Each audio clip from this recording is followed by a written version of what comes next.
ஹரி ஓம். நம்ம சேனலை சப்ஸ்கிரைப் பண்ண எல்லாருக்கும் ரொம்ப நன்றி. நம்ம சேனலில் டெய்லி ஒரு ஸ்லோகனும் அதுக்குண்டான விளக்கமும் போட்டுட்ருக்கோம். உங்களால் டெய்லி நிறைய ஸ்லோகன் படிக்க முடியாதவங்க ஒரு ஸ்லோகனாவது படிக்கிறதுக்கு முயற்சி பண்ணலாம். இனி நம்ம பார்க்க போகிறது 2 நாளில் வரப்போகிற காரடியான் நோன்பு தான்.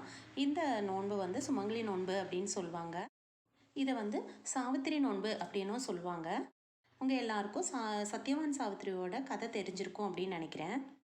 இந்த கதையில் சத்யவானோட உயிரை காப்பாற்றுறதுக்காக சாவித்திரி எடுத்த நோன்பு தான் இந்த நோன்பு. மாசி கயிறு பாசி படைய அப்படின்னு சொல்லுவாங்க.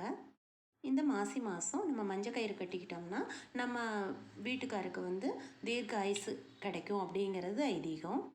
சாவித்திரி நோன்பும் விரதமும் இருந்ததனோட பலன்தான் யமதர்மராஜனை தன் கண்களால் பார்க்க முடிஞ்சுது.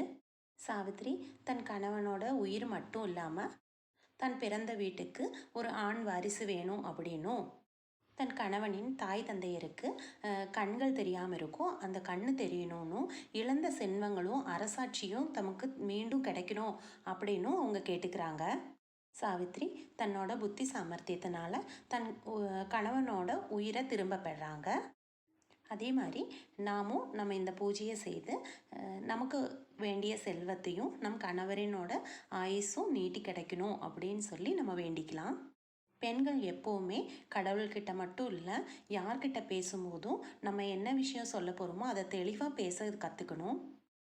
இந்த வருஷம் இந்த நோன்பு மதிய சமயத்தில் வர்றதுனால எல்லாருனாலையும் அந்த டைமில் இருந்து சாமி கும்பிட முடியாதவங்க வருத்தப்படாதீங்க. காலையிலேயே வச்சு கும்பிட்டு நீங்கள் வேலைக்கு போகிறவங்களோ இல்லை வேறு ஏதாவது வேலையாக போகிறீங்க அப்படின்னா காலையிலேயே வச்சு கும்பிட்டுருங்க. நோன்பு நேரத்தில் நீங்கள் எந்த இடத்துல இருக்கீங்களோ அங்கிருந்தே கடவுளை வேண்டிக்கிட்டு நம்ம கணவருக்கு உண்டான ஆயுசையும் நமக்கு தேவையான செல்வத்தையும் கிடைக்கணும் அப்படின்னு சொல்லி நீங்கள் வேண்டிக்கோங்க. உங்களால் பூஜையே செய்ய முடியலனா கூட கவலைப்படாதீங்க. அந்த நேரத்தில் தெளிவான வேண்டுதலை மட்டும் வைக்கிறதுக்கு முயற்சி பண்ணுங்கள். இந்த பூஜை செய்து முடித்து கயிறு கட்டுறது ஹஸ்பண்ட் கூட இருந்தாங்கன்னா அவங்கக்கிட்ட கொடுத்து கட்டிக்கோங்க. அப்படி இல்லைன்னா பரவாயில்ல, நீங்கள் கட்டிக்கோங்க. அந்த டைமில் அவங்களால வர முடியல அப்படின்னா அவங்க வந்ததுக்கப்புறம் அவங்க காலில் விழுந்து குங்குமம் வாங்கிக்கோங்க. இந்த மாதிரி பூஜைகள்லாம் வர நேரத்தில் கணவர் காலில் விழுந்து வணங்கும்போது நமக்குள்ளே இருக்கிற ஏதாவது மனஸ்தாபம் இருந்தால் கூட அதெல்லாம் தீர்ந்து போயிடும். இந்த மாதிரி நல்ல நாளில் நல்ல விஷயங்கள் நம்ம கேட்கும்போது அது நமக்கு ப்ளஸ் பண்ண டைமாக இருந்தால் அது நமக்கு நடந்துடும். அதனால தான் இந்த மாதிரி நேரங்களெல்லாம் குறித்து கொடுத்துருக்காங்க. யாரும் இதை மிஸ் பண்ணிடாதீங்க. நம்ம சேனலை ஃபஸ்ட் டைம் பார்க்குறவங்களா இருந்தால் இந்த மாதிரி வீடியோஸ் உங்களுக்கு பிடிக்கும் அப்படின்னா நம்ம சேனலை சப்ஸ்கிரைப் பண்ணி வச்சுக்கோங்க. சப்ஸ்கிரைப் பண்ணவங்க இந்த வீடியோவை பார்க்குற மாதிரி இருந்தால் ஒரு லைக் போடுங்க. நன்றி. ஹரி ஓம்.